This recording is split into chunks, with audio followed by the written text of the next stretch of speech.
Hello friends, welcome to learning sessions and in today video we are going to talk about the attachment order। तो एक होता है garnish order जहां पर थी पर्सनल लाइबिलिटी, प्राइवेट लाइबिलिटी किसी person की, लेकिन अटैचमेंट ऑर्डर होता है स्टैच्यूटरी लाइबिलिटी को रिकवर करने के लिए। अगर कोई स्टैच्यूटरी लाइबिलिटी था, आपने गवर्नमेंट के पैसे पे करने थे कोई, उसको लेकर के जो ऑर्डर इशू किया जाएगा that is set to be the attachment order. तो कब इशू किया जाएगा? ये स्टैच्यूटरी अथॉरिटी की तरह इशू किया जाएगा। मान लो कोई कस्टम डिपार्टमेंट है, टैक्स डिपार्टमेंट है, टैक्स अथॉरिटी है, स्टैच्यूटरी ड्यूज है, उनकी रिकवरी के लिए अटैचमेंट ऑर्डर इशू किया जाएगा। और ये कोई दो स्टेजेस में नहीं होता। जैसे इन case of the garnish order दो स्टेजेस होती हैं, ऑर्डर निसी, ऑर्डर एब्सोल्यूट, लेकिन अटैचमेंट ऑर्डर सिंगल स्टेज में होता है, एब्सोल्यूट ऑर्डर के केस में होता है। देखो, गार्निशी ऑर्डर के केस में अमाउंट एब्सोल्यूट हो भी सकता है, अमाउंट कुड बी एब्सोल्यूट। मतलब क्या इसका? इसका मतलब है कि हो सकता है कि ऑर्डर के ऊपर स्पेसिफिकली अमाउंट मेंशन्ड हो। ये चीज हो भी सकती है, नहीं भी हो सकती। कुड बी और नॉट बी एब्सोल्यूट। हो भी सकता है कि अमाउंट मेंशन्ड हो पर्टिकुलरली, या ये भी हो सकता है कि गार्निशी ऑर्डर के ऊपर अमाउंट मेंशन्ड ना हो। लेकिन अटैचमेंट ऑर्डर के केस में हमेशा एब्सोल्यूट ऑर्डर होगा, हमेशा अमाउंट मेंशन्ड रहेगा ही रहेगा। In case of the attachment order the amount is absolute and always mentioned in case of it. हमेशा मेंशन्ड रहेगा, दैट इज एब्सोल्यूट। ये चीज होनी है कि हमेशा अमाउंट जो रहेगा वो मेंशन होगा ही होगा। राइट, ये चीज क्लियर होगी है। एंड फर्दर अटैचमेंट ऑर्डर जो होता है वो सब्सीक्वेंट क्रेडिट्स के ऊपर भी एप्लीकेबल रहता है। हमने एक चीज पढ़ी थी ना कि गार्निश ऑर्डर सब्सीक्वेंट क्रेडिट्स के ऊपर एप्लीकेबल नहीं होता। यानी कि जो बैलेंस था जब गार्निश ऑर्डर रिसीव हुआ, सिर्फ उसी के ऊपर एप्लीकेबल होगा। ये हमने गार्निश ऑर्डर के बारे में पढ़ा था। लेकिन अटैचमेंट ऑर्डर के केस में ऐसा नहीं है। इवन जो सब्सीक्वेंट क्रेडिट है, बाद में भी पैसा जो जमा होगा, उसके ऊपर भी अटैचमेंट ऑर्डर एप्लीकेबल रहता है। क्लियर है? एक बार इसकी गाइडलाइंस को पढ़ते हैं अच्छे से तो चीजें आपको क्लियर हो जाएंगी। सो अटैचमेंट ऑर्डर होता है स्टैट्यूटरी अथॉरिटीज के द्वारा इशू किया जाता है। गवर्नमेंट ड्यूज जो पेंडिंग थी उनकी रिकवरी के लिए ये इशू किया जाता है। एंड ये बेसिकली पावर्स डेलीगेट की गई हैं असेसिंग ऑफिसर को, या टैक्स रिकवरी ऑफिसर को, या कस्टम ऑफिसर को, कि वो ऐसा अटैचमेंट ऑर्डर इशू कर सकते हैं। ठीक है, अब सिमिलर पावर्स रहती हैं बाकी अथॉरिटीज के पास भी, जैसे कस्टम अथॉरिटीज हैं, इन्फोर्समेंट डायरेक्टरेट्स हैं। तो ये जितने भी आपके गवर्नमेंट के अदारे हैं, गवर्नमेंट के जो डिपार्टमेंट्स हैं, वहां पर अगर आपके ड्यूज पड़े हैं तो वहां के ऑफिसर्स को ये पावर होती है कि वो आपके पैसे के लिए अटैचमेंट ऑर्डर इशू कर सकते हैं। और अगर बैंक कंप्लाई नहीं करता अटैचमेंट ऑर्डर के साथ, तो बैंक को असेसी इन डिफॉल्ट माना जाएगा। यानी कि बैंक को माना जाएगा कि भाई आपने डिफॉल्ट करा है, उस पर्सन की गलती नहीं है, क्योंकि उसके तो पैसे पड़े थे, आपकी जिम्मेदारी थी, आपने वो पैसे देने थे, आपने वो पैसे नहीं दिए, तो उसको इन डिफॉल्ट माना जाएगा। राइट, अब ध्यान से इसके डिफरेंसेस को समझना। ठीक है, अब इशूइंग अथॉरिटी की बात करें तो गार्निश ऑर्डर के केस में इशूइंग अथॉरिटी कौन होती है? कंपिटेंट जो कोर्ट होती है वो यहां पर गार्निश ऑर्डर इशू करती है। जबकि अटैचमेंट ऑर्डर को जो इनकम टैक्स डिपार्टमेंट है, कस्टम अथॉरिटीज है, इन्फोर्समेंट डायरेक्टरेट है, वो इस अटैचमेंट ऑर्डर को इशू करते हैं। एंड लीगल प्रोविजन की बात करें तो सीपीसी के सेक्शन 60 रूल ऑर्डर 21 रूल 46 के अंदर इसको इशू किया जाता है। जबकि ये डिफरेंट जो लॉज होते हैं उनके अंदर अटैचमेंट ऑर्डर को इशू किया जाता है। That's a separate part related to it. Further stages की बात करें तो in case of the attachment order it is always in one form, that is absolute form only. जबकि गार्निश ऑर्डर दो स्टेजेस में इशू किया जाता है, order nisi and then further order absolute. अब लायबिलिटी की बात करें, गार्निश ऑर्डर प्राइवेट लायबिलिटी की रिकवरी के लिए होता है, जबकि जो अटैचमेंट ऑर्डर है वो स्टैट्यूटरी लायबिलिटी की रिकवरी के लिए होता है। एंड फर्दर बात करें डिपॉजिटर की, तो डिपॉजिटर को क्या कहते हैं? जजमेंट डेटर कहते हैं। We say it to be judgment debtor. Right, judgment debtor जिसके खिलाफ जजमेंट दी गई है। एंड जो अगर अटैचमेंट ऑर्डर तो उसे असेसी इन डिफॉल्ट कहा जाता है। We say it to be assessee in default. Bank को क्या कहते हैं? Bank is said to be garnishee in case of the garnishee order. Garnishee कहते हैं in case of the garnishee order. And assessee's debtor कहा जाता है bank को। Bank will be said to be the assessee's debtor. यानी कि अगर मैं अटैचमेंट ऑर्डर की बात करूं तो यहां पर जो गवर्नमेंट डिपार्टमेंट है that will be issuing the order. Right, and यहां पर जो बैंक है वो प्रेजेंट रहेगा, और एक कस्टमर है वो प्रेजेंट रहेगा। कस्टमर को क्या कहा जाएगा? Customer would be said to be the assessee in default. इसको असेसी इन डिफॉल्ट कहा जाएगा। और बैंक को क्या कहा जाएगा?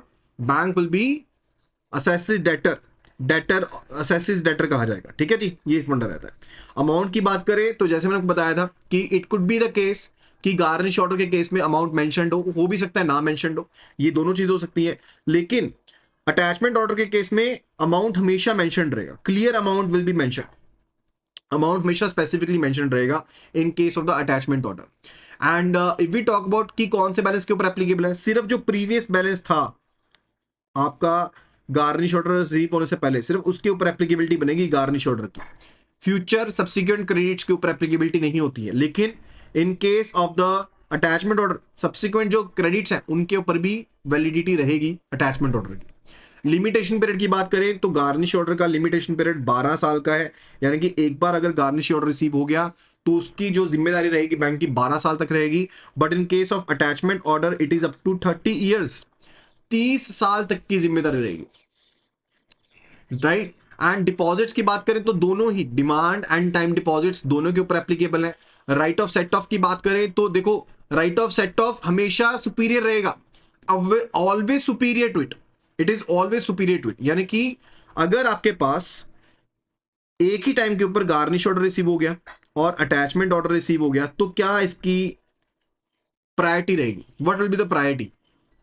प्रायोरिटी रहेगी सबसे पहले रहेगी बैंक के अपने ड्यूज को लेकर के, बैंक्स ऑन ड्यूज, बैंक के अपने ड्यूज की प्रायोरिटी सबसे ज्यादा है। दूसरे नंबर पर रहेगी अटैचमेंट ऑर्डर की, तीसरे नंबर पर रहेगी गार्निश ऑर्डर। क्लियर है चीज? अब देखो मैंने आपको एक चीज बताई थी that in the case of the garnish order, अगर ज्वाइंट अकाउंट के केस में आया, let's case A and B का ज्वाइंट अकाउंट है, अब उसके केस में बैलेंस पड़ा है 50,000, कितना पड़ा है बैलेंस? 50,000 का। और जो ऑर्डर रिसीव हुआ है debt is in the name of person A, ठीक है। तो अगर तो ऑर्डर है गार्निशी ऑर्डर, फिर ये एप्लीकेबिलिटी नहीं बनेगी क्योंकि कैपेसिटी डिफरेंट है। यहां पर ज्वाइंट अकाउंट है, राइट, ये इंडिविजुअल है, ये इंडिविजुअल है, ये ज्वाइंट अकाउंट है, तो एप्लीकेबिलिटी नहीं बनेगी। लेकिन अगर हुआ अटैचमेंट ऑर्डर, अगर अटैचमेंट ऑर्डर हुआ फिर एप्लीकेबिलिटी बनेगी, यस बनेगी। और कैसे बनेगी? ये कंसीडर कर लिया जाएगा कि ए एंड बी का टोटल बैलेंस है 50,000, हाफ ऑफ बैलेंस ये माना जाएगा बिलोंग करता है 25,000 बिलोंग करता है पर्सन ए को, और 25,000 बिलोंग करता है पर्सन बी को, एंड पर्सन ए के 25,000 के ऊपर अप्लाई कर दिया जाएगा अटैचमेंट ऑर्डर। क्लियर है चीज? तो ये चीजें डिफरेंट होती हैं in case of the attachment order क्योंकि उसकी प्रायोरिटी ज्यादा है, उसकी प्रायोरिटी को ज्यादा माना गया। क्लियर है चीज? फर्दर इट्स रिलेटेड टू, अगर तो सेम नेम में ज्वाइंट अकाउंट है फिर तो कोई दिक्कत वाली बात नहीं, एप्लीकेबल रहेगा ज्वाइंट के केस में भी। लेकिन मान लो कि अगर कंपनी के ट्रस्टी के केस में फिर एप्लीकेबिलिटी नहीं है, यानी कि अगर टोटली डिफरेंट कैपेसिटी में फिर एप्लीकेबिलिटी नहीं है। ज्वाइंट है तो एप्लीकेबल है, लेकिन अदरवाइज एप्लीकेबल नहीं है। डिजीज अकाउंट के केस में दोनों एप्लीकेबल है, इनसॉल्वेंट अकाउंट के केस में दोनों ही केस में एप्लीकेबिलिटी नहीं है। ये बहुत इंपॉर्टेंट पॉइंट है और इससे रिलेटेड क्वेश्चन पूछा जाता है कि ये पर्सन इनसॉल्वेंट हो गया है तो उसके केस में क्या गार्निश ऑर्डर एप्लीकेबल होगा? नहीं होगा भाई, वो लिक्विडेटर के पास चला गया, स्टेट उसका स्टेट लिक्विडेटर के पास चला गया, ठीक है। तो उसके केस में एप्लीकेबिलिटी ना गार्निश ऑर्डर की होगी, ना ही उसके केस में आपकी एप्लीकेबिलिटी होगी related to the attachment order. Undrawn CC balance के ऊपर एप्लीकेबिलिटी इस केस में भी नहीं है, अनयूटिलाइज्ड बैलेंस के ऊपर दोनों के केस में एप्लीकेबिलिटी बन जाती है।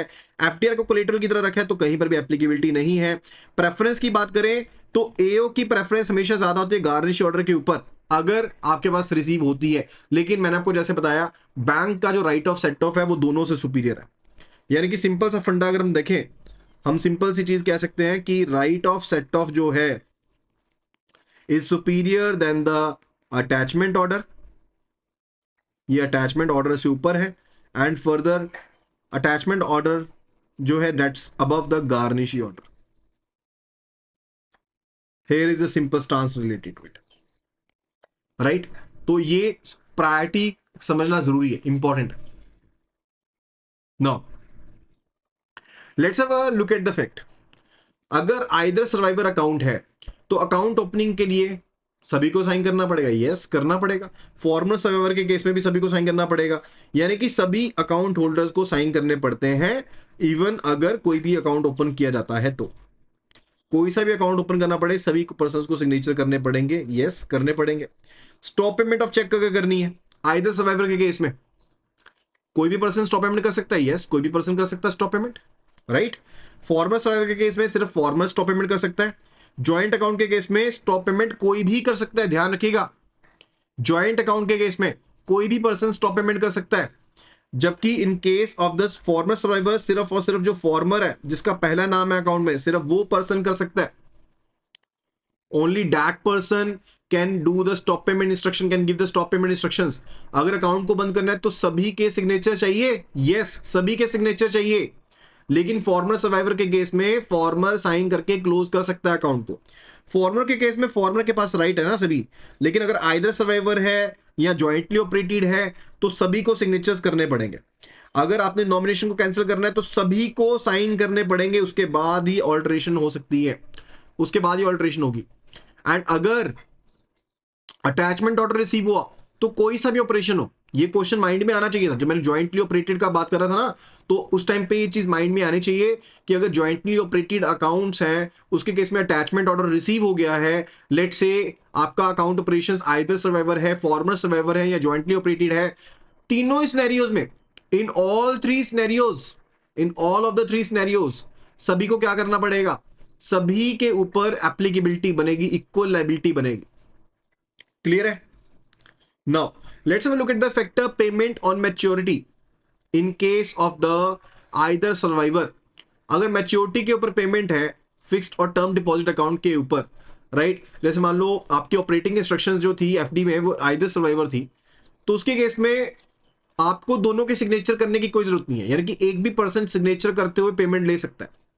अगर मैच्योरिटी हो चुकी है, ध्यान से समझिएगा, मैं मैच्योरिटी के ऊपर बात कर रहा हूं, एफडी अगर मैच्योरिटी हो गई है, आइदर सर्वाइवर ऑपरेशंस है, तो कोई भी सिंगल पर्सन साइन करे, पेमेंट ले ले, दैट्स इट, हो गया काम।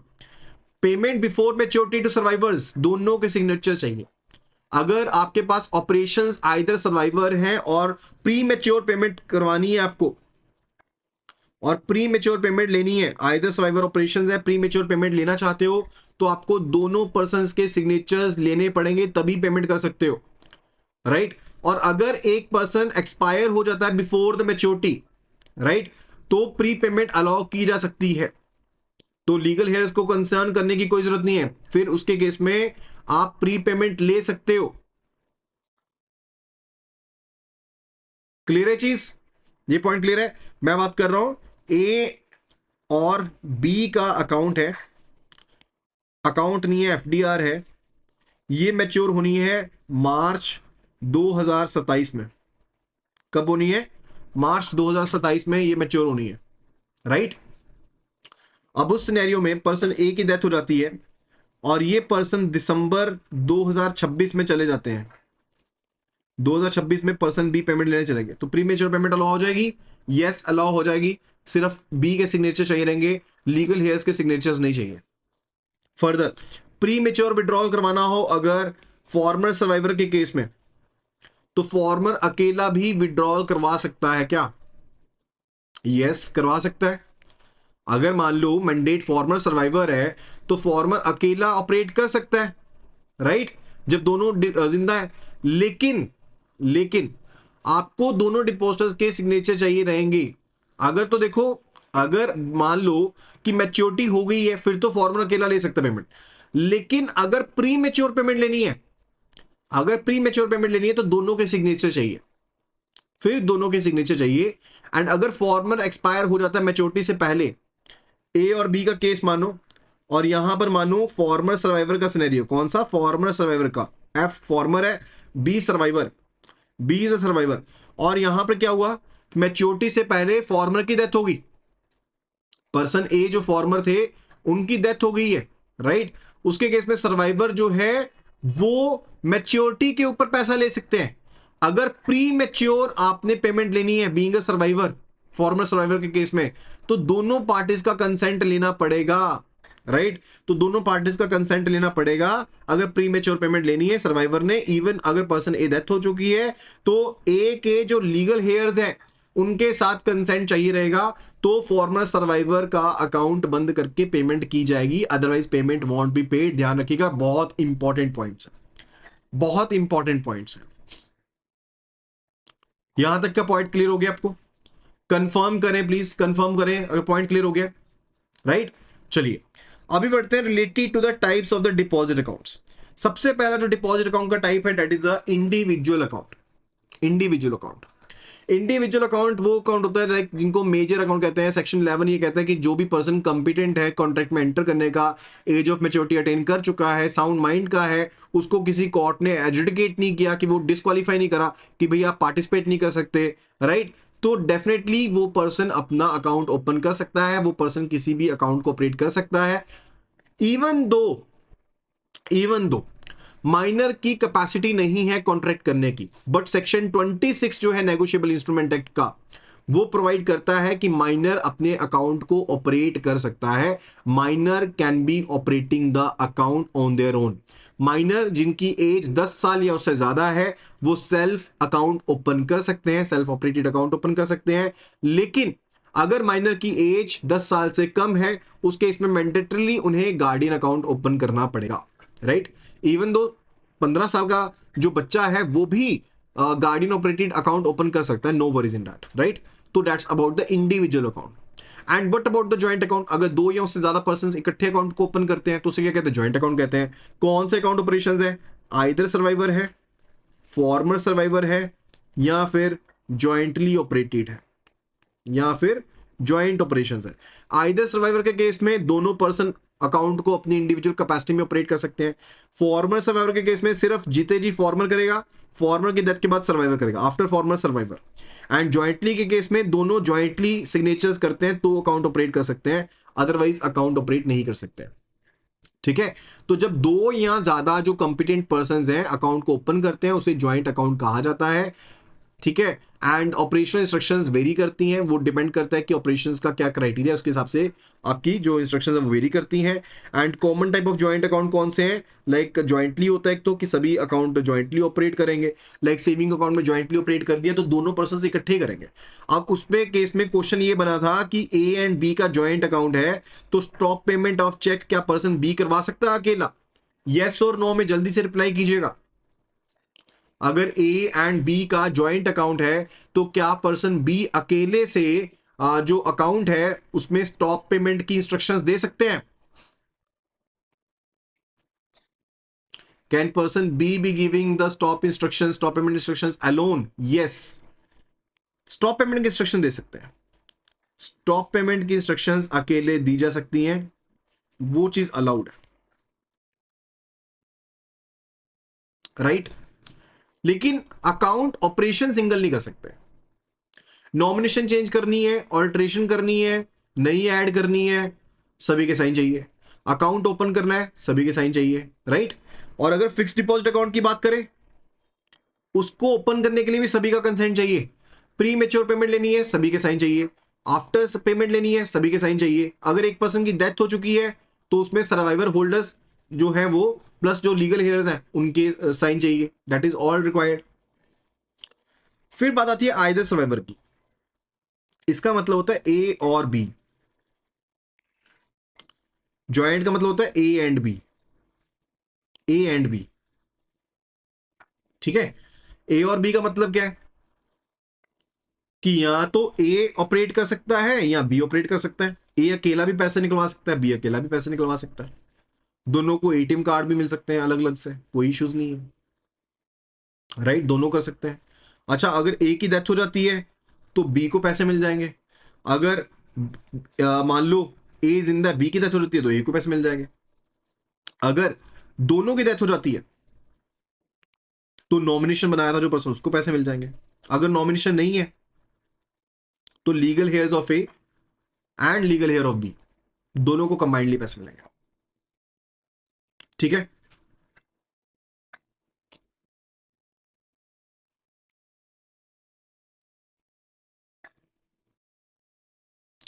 अच्छा फिक्स डिपॉजिट अकाउंट के केस में क्या? फिक्स डिपॉजिट अकाउंट का केस अभी हमने पढ़ा था ना ऊपर, कि अगर प्री मेच्योर पेमेंट लेने लगे हो आइदर सर्वाइवर के केस में तो क्या वो अलाउड है?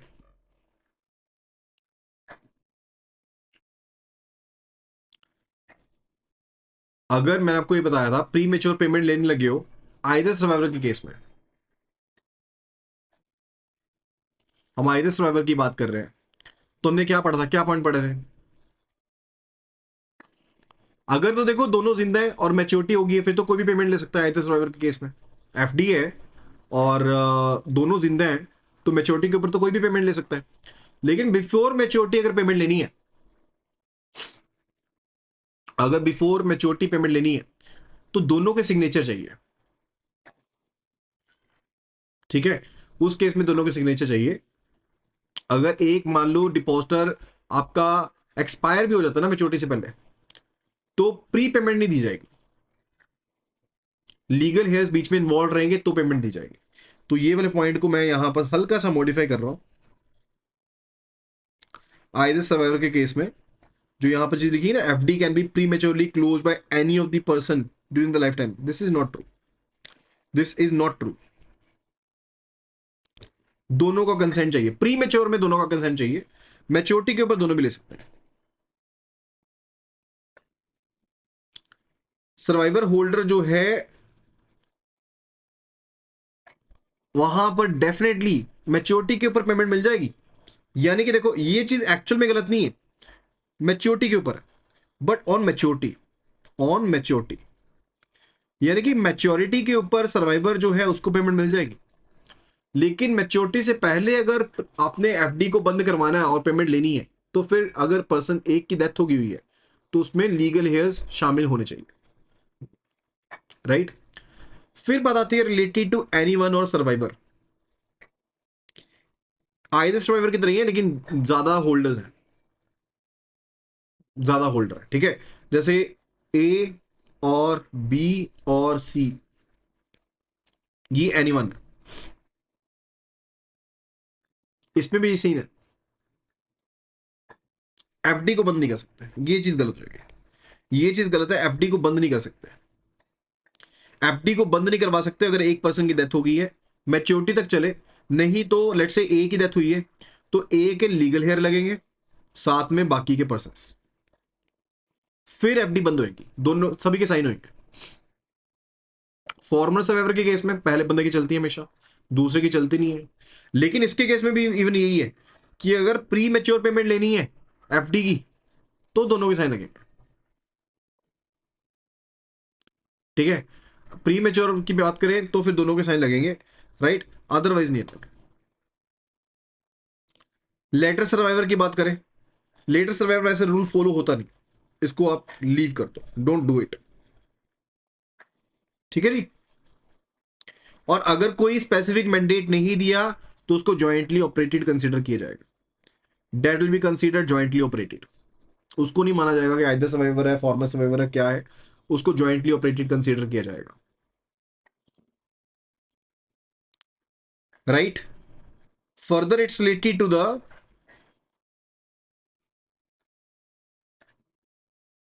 Nomination in the accounts. अगर मैं नॉमिनेशन की बात करूं, if we talk about the nomination, तो नॉमिनेशन अलाउड है इंडिविजुअल अकाउंट्स में, यस अलाउड है। क्या माइनर अकाउंट में नॉमिनेशन अलाउड है? माइनर अकाउंट में नॉमिनेशन अलाउड है, ये क्वेश्चन पूछे जाते हैं। देखो माइनर अकाउंट अगर तो सेल्फ ऑपरेटेड है, फिर तो नॉमिनेशन अलाउड नहीं है। यानी कि अगर माइनर सेल्फ ऑपरेटेड है फिर नहीं अलाउड। अगर अंडर गार्डियन अकाउंट है फिर अलाउड है, फिर नॉमिनेशन अलाउड है। और नॉमिनेशन करने के लिए सभी पर्संस के अकाउंट चाहिए, सभी पर्संस के सिग्नेचर चाहिए, तभी आप नॉमिनेशन कर सकते हो। इवन ऑल्ट्रेशन के लिए भी, चाहे कोई सा भी ऑपरेशन हो, फॉर्मर सर्वाइवर हो चाहे कुछ भी हो, राइट, नॉमिनेशन करने के लिए सभी का कंसेंट चाहिए। All persons should be giving the consent for the nomination purposes, right. So फिलहाल के लिए वीडियो में सिर्फ इतना ही। आई होप कि आपको वीडियो पसंद आई होगी। That's all for today video, and we are conducting the videos 5 days a week from Monday to Saturday except Thursday, right? So there is no video on Thursday except Thursday. We are having 5 classes in a week. At that you would have liked the video. Thank you so much and see you again in the next video.